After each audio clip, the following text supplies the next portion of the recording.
C'est un des SUV familiaux les plus attendus de l'année. On découvre aujourd'hui le nouveau Citroën C5 Aircross dans ce nouveau numéro d'En route pour demain.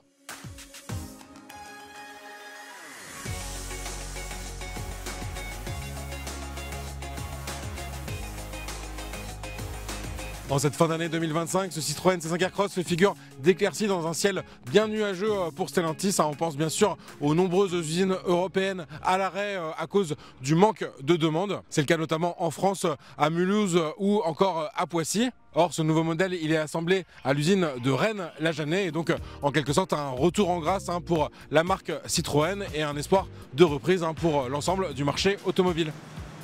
Ce SUV, il est en effet très attendu. La première génération, elle avait rencontré un succès assez important depuis son lancement en 2018. Elle a été écoulée à plus de 430 000 exemplaires. Une première génération de ce SUV qui misait notamment sur le confort et également l'aspect pratique pour les familles. Ce sont deux qualités que Citroën a tenu à conserver sur cette deuxième génération.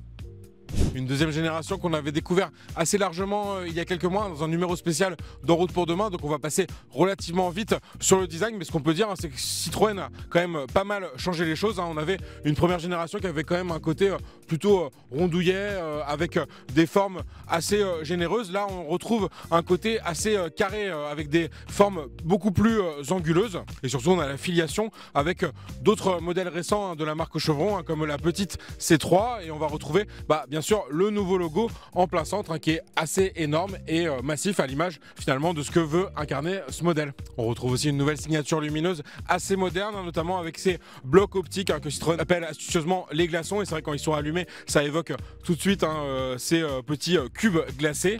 Et puis je fais le tour comme ça pour vous montrer aussi les fameux color clips, ces petites bandes colorées là. Surtout aujourd'hui, on est sur une couleur blanche avec des détails comme ça plastique noir. Donc c'est vrai que ça manque peut-être un petit peu de couleur et donc on va pouvoir ajouter comme ça une petite touche personnalisée ici couleur or bronze, plutôt sympa.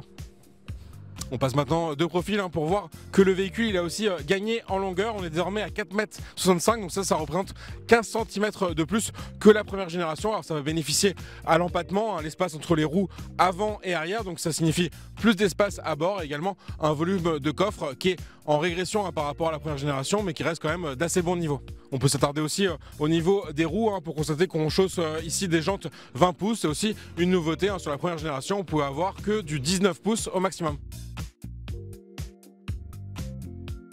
On en reparlera un petit peu plus tard, mais on est ici sur un modèle 100% électrifié, c'est-à-dire que dans l'offre de motorisation, on va avoir le droit entre de l'hybride léger, de l'hybride rechargeable, la version qu'on teste aujourd'hui, ou du 100% électrique. Donc on sent qu'on a un travail qui a été réalisé sur l'aérodynamisme. D'ailleurs, sur la version 100% électrique, on va avoir une calandre qui est beaucoup plus fermée que sur cette version partiellement thermique. Et puis on va avoir comme ça un détail un petit peu façon aile de requin sur le bas de caisse qui peut évoquer comme ça cette optimisation des flux d'air. Et puis à l'arrière, cet élément là aussi, il n'est pas uniquement présent pour être décoratif, il va contribuer lui aussi à orienter le flux d'air vers cette partie des feux arrière qui est assez impressionnante, car en fait elle est héritée du concept car et on va avoir vraiment cette bande de feu qui est décrochée comme ça de la carrosserie. C'est visuellement assez réussi et puis surtout encore une fois ça a un usage aérodynamique. En fait l'air qui va passer ici sur le côté du véhicule et va être orienté comme ça à travers ce que Citroën appelle des petites ailettes. Me voici à l'arrière du véhicule et comme on est sur un SUV familial, bien sûr, un des aspects importants, ça va être ce fameux volume de coffre. Ici, on est à 565 décimètres cubes, donc à comparer avec les anciennes versions qui avaient au minimum 580, mais pour certaines autres, ça pouvait quand même atteindre 760 décimètres cubes, donc c'est vrai que c'est quand même pas mal en retrait. L'avantage, c'est qu'ici, ce volume annoncé de 565 décimètres cubes, il va être commun à toutes les versions, que ce soit hybride rechargeable ou souvent l'espace, il peut être amputé par la batterie, mais également 100% électrique ou hybride léger. Il est également assez modulaire puisqu'ici je suis sur un plancher de coffre qui va être finalement au niveau de seuil de coffre, donc assez pratique si on n'a pas besoin d'un énorme espace de chargement mais qu'on veut comme ça charger au niveau du seuil de coffre. C'est quand même assez pratique et en fait assez facilement je vais pouvoir le faire basculer d'un cran. Donc ici on va retrouver la position on va dire classique où je vais maximiser l'espace de chargement. Je vais bénéficier d'un double fond en plus juste en dessous et je vais pouvoir comme ça immobiliser cette planche de coffre pour accéder facilement à ce qu'il y a dans ce double fond, notamment par exemple les câbles de recharge. Dans un SUV familial, au-delà du coffre, c'est aussi l'espace à l'arrière qui est très important et c'est pour ça que je suis venu vous présenter un peu cette nouvelle banquette. Et oui, car c'est aussi un des points faibles de cette deuxième génération. On perd l'extrême modularité qu'on avait sur la première génération du C5 Aircross qui avait ces 3 sièges individuels à l'arrière qu'on pouvait ajuster aussi de manière coulissante, donc pour adapter l'espace pour les passagers arrière ou gagner en volume de coffre. Ici, on récupère une banquette beaucoup plus classique, surtout qui n'est pas coulissante, mais on va quand même pouvoir rabattre les sièges sur une architecture 40-20-40, donc ça reste quand même assez pratique. Et puis surtout, un petit bonus pour gagner en confort, on peut incliner son siège arrière, ce qui est relativement rare dans l'offre automobile. Et là, je vais quand même pas mal gagner en confort sur un long trajet. C'est pas négligeable pour un passager à l'arrière. Une place qui va aussi me permettre de profiter pleinement du toit panoramique et ouvrant avec cette vue complètement dégagée sur le ciel.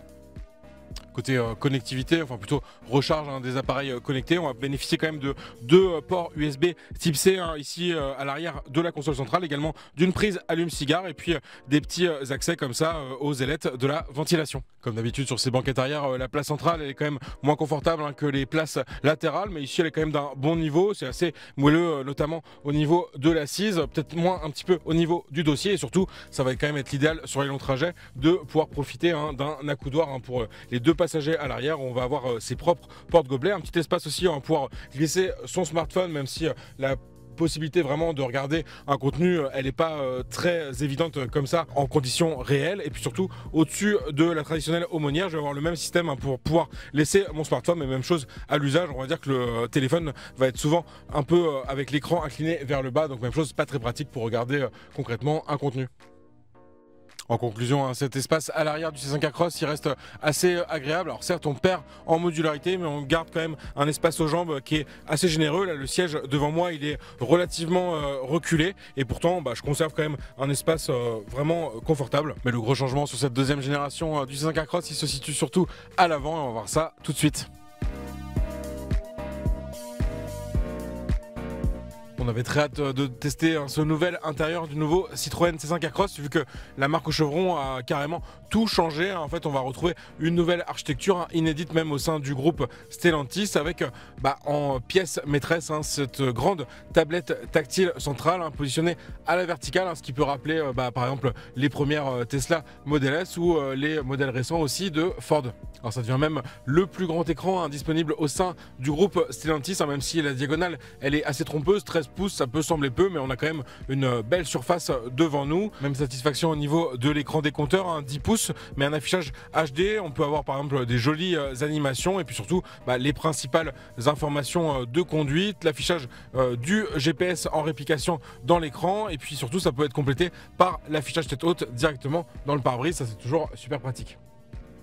Globalement donc cet habitacle il se montre assez réussi, également en qualité de finition. L'assemblage il est vraiment très bien réalisé. Alors certes on va avoir quelques plastiques durs en partie haute ou basse de l'habitacle, c'est peut-être un petit peu moins flatteur à l'œil, surtout que cette jolie matière textile qui habille l'ensemble de la cloche de bord qui est très moelleuse et qui donne comme ça un aspect très chaleureux à cet intérieur.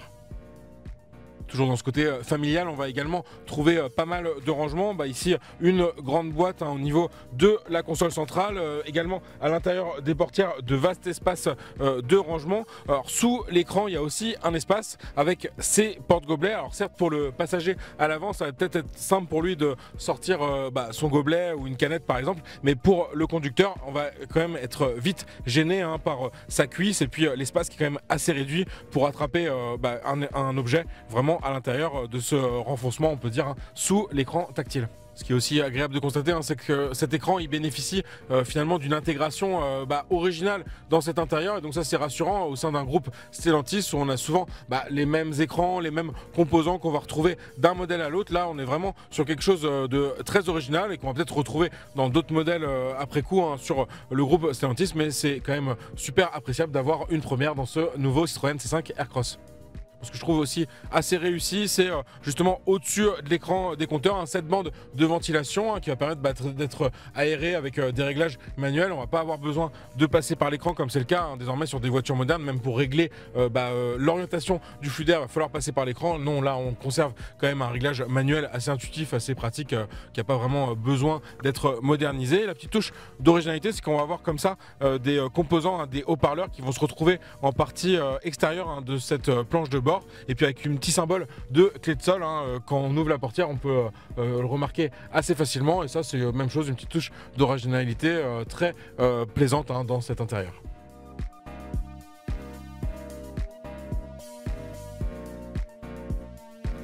Je voulais quand même revenir sur cet écran que Citroën appelle un écran cascade, et c'est vrai qu'il semble comme ça jaillir de la partie haute de cette planche de bord pour redescendre comme ça vers la console centrale. Donc ça, c'est vrai que, encore une fois, je trouve que c'est une très bonne intégration dans ce véhicule, et puis c'est vrai qu'il se montre assez pratique à l'usage. Alors on a certes une navigation qui a un affichage un petit peu à l'ancienne, mais de toute façon on profite logiquement d'un Android Auto ou CarPlay sans fil, et comme ça je vais pouvoir retrouver assez facilement mon application de navigation préférée, Google Maps ou Waze par exemple.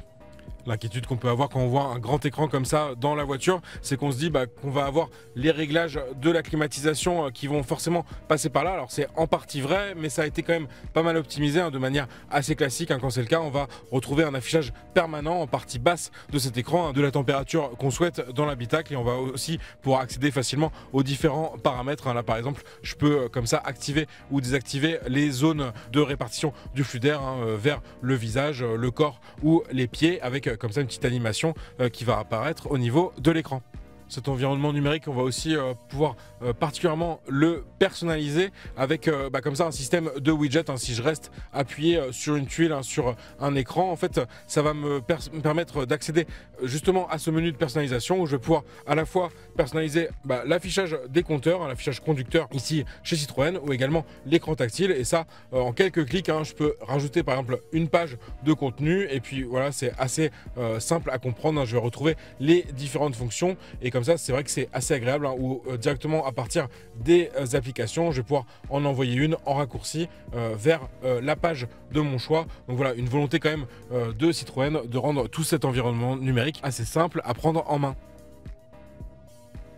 Et on a quand même quelques raccourcis encore physiques sous l'écran. Je vais retrouver un accès direct au menu de climatisation. Bien sûr, le désembuage qui est une fonction qu'on peut avoir besoin de déclencher en urgence. D'ailleurs, juste en dessous, le bouton des warnings, une petite molette pour régler le volume sonore. Ça, c'est toujours quand même l'idéal. Et puis au centre, une bonne nouvelle aussi, Citroën permet d'accéder comme ça en un clic aux différentes aides à la conduite, notamment les alertes les plus pénibles. On vous en parle souvent, l'aide au maintien dans la voie, l'alerte de dépassement de vitesse. Et en fait la nouveauté, c'est qu'en restant appuyé sur ce bouton 3 secondes, je vais pouvoir, un peu à l'image de chez Renault avec le bouton Drive Safety à gauche du volant, désactiver les aides qui me gênent le plus automatiquement en restant appuyé sur ce bouton à chaque démarrage. Toujours un bon point dans les voitures modernes, mais on va également pouvoir personnaliser l'ambiance lumineuse intérieure avec un vaste choix de couleurs, et donc ça en un clic je vais pouvoir comme ça passer du rose au bleu par exemple pour habiller l'intérieur de nuit. On termine par le volant, c'est bien sûr assez important pour la conduite, et qui a un dessin assez réussi aussi, avec deux petits modules de raccourci sur la partie gauche, tout ce qui concerne les assistants de conduite, principalement régulateur de vitesse et maintien dans la voie, et sur la droite une partie plutôt dédiée au divertissement, l'activation de l'assistant vocal relié à ChatGPT également.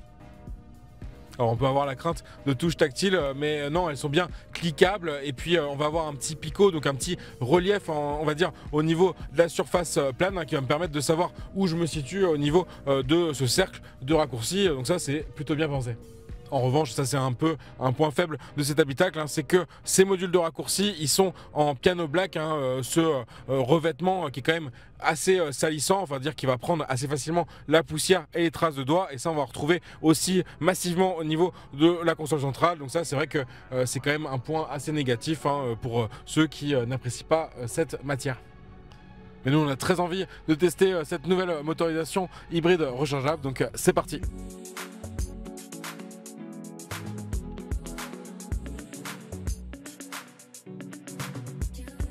fait une dizaine de kilomètres qu'on a pris le volant de ce nouveau C5 Aircross. Donc je le rappelle, on teste la motorisation hybride rechargeable. Donc sous le capot, on a un moteur essence 1,6 litres 150 chevaux et il est associé à un moteur électrique de 125 chevaux. Alors la puissance cumulée elle est de 195 chevaux dans le mode hybride avec le mode sport activé, un mode sport dans lequel d'ailleurs on va pouvoir jouer sur les palettes pour jouer sur la boîte automatique 7 vitesses.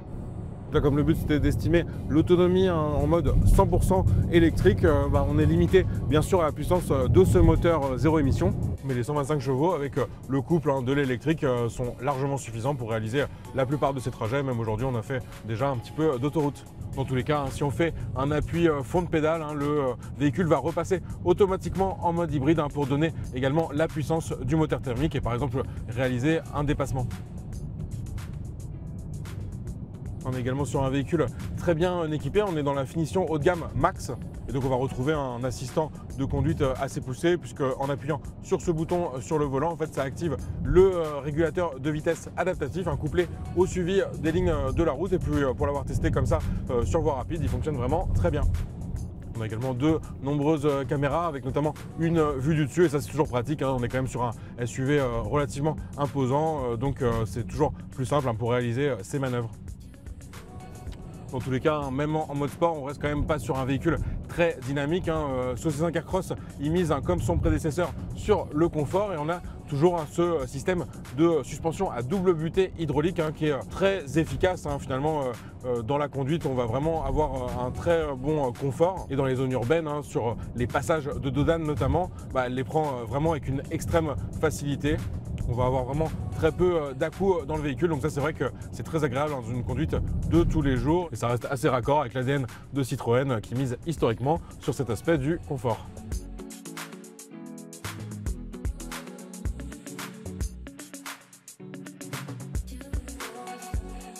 Voilà, on voulait vous faire un petit bilan conso de cette motorisation hybride rechargeable. On est parti avec 94% d'autonomie annoncée, soit 73 km affichés au compteur. Et là, on vient de rouler au total 75 km et le compteur vient d'afficher 0%, 0 km. Alors jusqu'ici, on avait roulé uniquement dans ce mode 100% électrique qui est enclenché par défaut au démarrage pour justement favoriser cet usage zéro émission.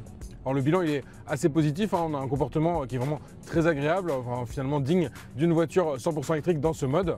Et là depuis qu'on est passé à 0%, en fait on repasse sur le mode hybride avec la batterie qui va conserver un certain tampon d'électricité pour agir finalement comme un véhicule hybride non rechargeable. Sachant qu'avec la récupération d'énergie au freinage, on va quand même aussi recharger ponctuellement la batterie. Là, j'étais par exemple repassé à 1%, là ça vient de repasser à 0%, mais on va dire qu'à basse vitesse, on va quand même pouvoir conserver une certaine capacité à rouler dans ce mode 100% électrique. La petite déception, c'est qu'on a quand même roulé pas mal en ville pour tester justement le véhicule aussi dans ces conditions agréables 100% électriques. Donc à basse vitesse et qu'on se serait attendu quand même à avoir un petit peu plus d'autonomie que ce qui était annoncé au départ, c'est-à-dire les fameux 73 km. Là on a fait 2 km en plus sur les 92 km officiels annoncés à 100%. Finalement Citroën a le discours de dire qu'en ville on pourrait rouler beaucoup plus de 100 km dans ce mode 100% électrique. Or là on a finalement un peu de doute vu nos conditions de roulage aujourd'hui à basse vitesse. Vraiment j'aurais pensé consommer un petit peu moins. Mais le point positif, c'est que contrairement par exemple à la Citroën C3 électrique, on va quand même avoir énormément d'infos disponibles sur notre consommation du véhicule. En fait, on a un menu très détaillé qui va donner par exemple la part d'utilisation du moteur électrique sur la consommation globale. Et on va également, aujourd'hui il fait assez chaud lors de ce tournage qu'on réalise à Majorque. Et donc l'utilisation de la climatisation, elle n'est pas anodine. On se retrouve par exemple avec 7% de notre consommation totale qui est due à cette climatisation.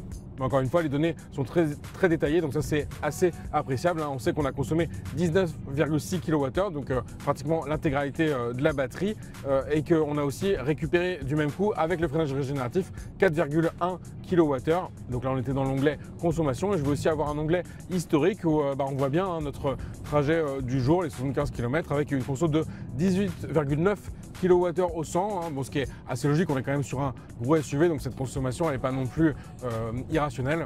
C'est juste encore une fois qu'avec le fait qu'on ait roulé beaucoup en ville, je m'attendais quand même à consommer un petit peu moins, et on a ce fameux 0,3 litres au 100 qui indique que depuis maintenant seulement quelques kilomètres, on est quand même passé par une utilisation aussi du moteur thermique.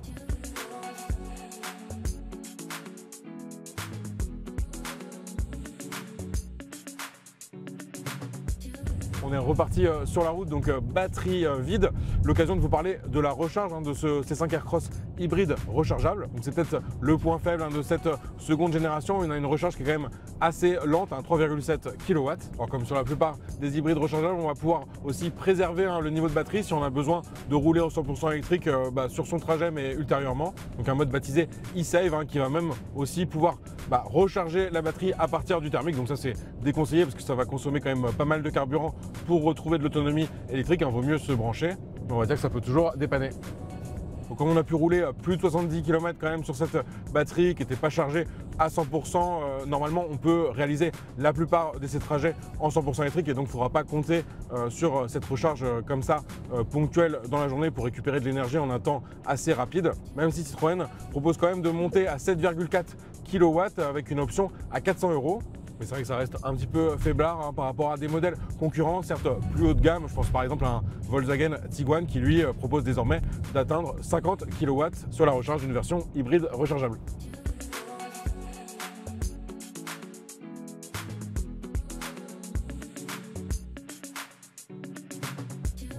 On a roulé une cinquantaine de kilomètres avec cette batterie vide, comme je vous disais, qui se recharge ponctuellement avec le freinage régénératif pour garder quand même un mode relativement hybride. Et le bilan il est plutôt positif, on a consommé 6,4 litres au 100 sur ce trajet, encore une fois, batterie vide. Alors ça peut sembler beaucoup, mais on est quand même sur un SUV relativement lourd, un peu plus d'1,8 tonne. Et surtout c'est un net progrès par rapport à la première génération du C5 Aircross qui avait déjà deux motorisations au choix, hybride rechargeable, et qui dans ces conditions consommait facilement plus de 8 litres au 100. Le bilan global il reste assez bon parce que sur l'ensemble de la journée on a roulé 150 km et la consommation d'essence elle ressort sur l'ensemble de ce trajet à 3,5 litres au 100. Petite frustration sinon personnelle, ça fait plusieurs modèles de Stellantis consécutifs où j'ai perdu une fonction que j'apprécie particulièrement, l'auto-hold. Vous savez, le fait de bloquer la voiture quand je suis à l'arrêt, je vais pouvoir relâcher le pied du frein. Et c'est vrai quand on conduit souvent en ville avec les feux rouges, les stops, etc., c'est quand même une fonction que j'apprécie particulièrement. Or ici, encore une fois, ce n'est pas disponible. Quand je vais me retrouver à l'arrêt, en fait, le véhicule va repartir de lui-même. Si je soulève le pied du frein, c'est le cas actuellement. Là, vous avez ce léger redémarrage du véhicule, il ne va pas rester à l'arrêt.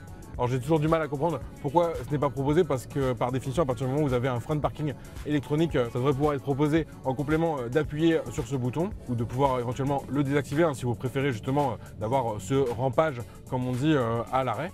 Alors la petite astuce que j'ai trouvée, c'est que finalement ce deuxième bouton de frein de parking électronique, vous pouvez l'activer quand vous êtes à l'arrêt. Le véhicule reste bien en mode D, donc là vous pouvez retirer votre pied du frein, le véhicule reste bien arrêté et en fait pour repartir il vous suffit d'appuyer sur l'accélérateur. Il va juste falloir déclencher manuellement ce frein de parking électronique à chaque arrêt.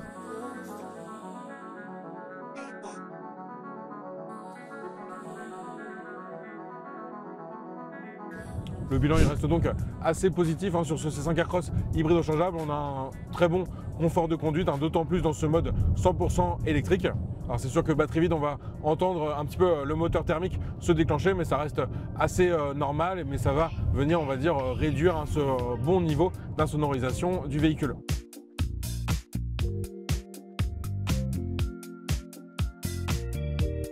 À l'image de la première génération, ce nouveau C5 Aircross mise donc principalement sur le confort pour séduire les acheteurs. Il se révèle en outre assez complémentaire dans l'offre de Stellantis puisqu'il est très proche d'un Opel Grandland, mais il va se placer en termes de dimension pile entre un Peugeot 3008 et un Peugeot 5008.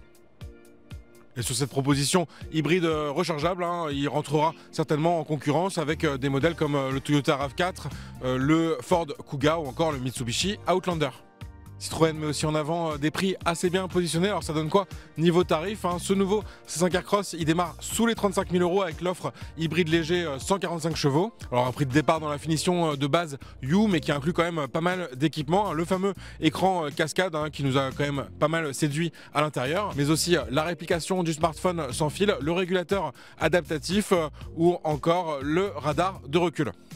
La version électrique, 210 chevaux, 580 km d'autonomie, elle démarre à 38 500 €. Un prix hors bonus écologique et comme le véhicule est produit à Rennes, il devrait certainement en bénéficier. Par contre, pas de surprime batterie vu que les cellules elles sont fournies par BYD. Et pour avoir ce bonus supplémentaire qui récompense la fabrication d'une batterie sur le sol européen, il faudra attendre la version grande autonomie qui elle devrait être équipée d'une batterie produite en France à Douvrin.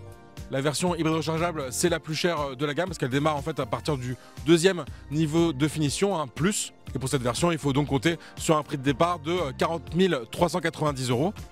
Et pour notre modèle d'essai en finition max, qui est la plus haut de gamme, il faut compter un prix plutôt autour des 43 500 €. Mais c'est pas fini en ajoutant pas mal d'options comme le toit panoramique ouvrant à 1180 € ou encore la couleur biton qui est en option sur ce modèle, même le blanc, c'est le rouge qui est de série. Finalement on atteint une facture finale assez proche des 47 000 €. Des tarifs assez élevés, mais c'est assez classique finalement sur l'hybride rechargeable. Et nous, l'intérêt c'était de pouvoir vous présenter ce modèle à la fois sur cette partie 100% électrique, mais également avec la présence du moteur thermique en complément. Le problème sur cette version, c'est qu'elle est touchée également par le malus au poids qui peut tout de même atteindre 1500 € sur cette version hybride rechargeable, encore une fois, du nouveau C5 Aircross.